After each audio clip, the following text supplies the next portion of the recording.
এই যে বন্ধুরা, এটা হচ্ছে সুয়াচন্দন কবুতর। এই কবুতরটাকে দেখুন, এটা হচ্ছে জালালি কবুতর। 3 থেকে 4 দিনের মধ্যেই তারা আবার ডিম দিয়ে ফেলে।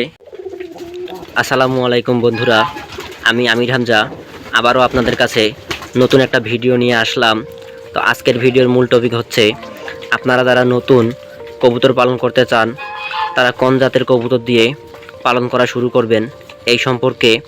তো বন্ধুরা, ভিডিওটি শেষ পর্যন্ত দেখবেন এবং দেখে যদি ভালো লেগে থাকে তাহলে একটা লাইক দিবেন এবং শেয়ার করে অন্যদের কাছে পৌঁছে দিবেন।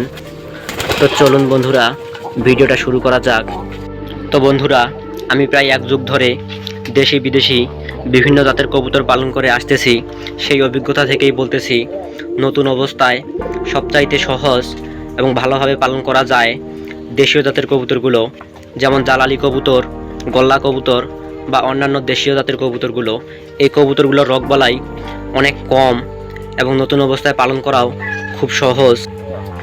এই যে বন্ধুরা, এটা হচ্ছে সুয়াচন্দন কবুতর।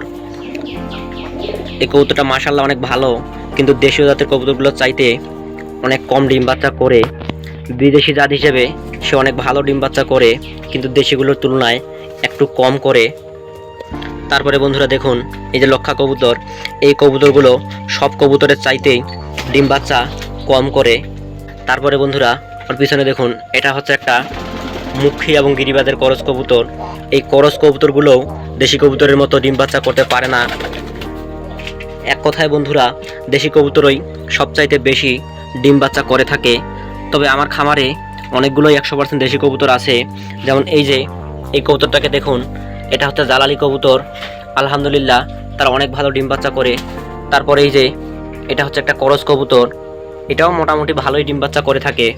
তো চলুন 100% কিছু জালালি কবুতর দেখাই আপনাদেরকে। এই যে বন্ধুরা, এই জোড়াটা হচ্ছে 100% জালালি কবুতর। এদের বর্তমানে মোল্ডিং চলতেছে।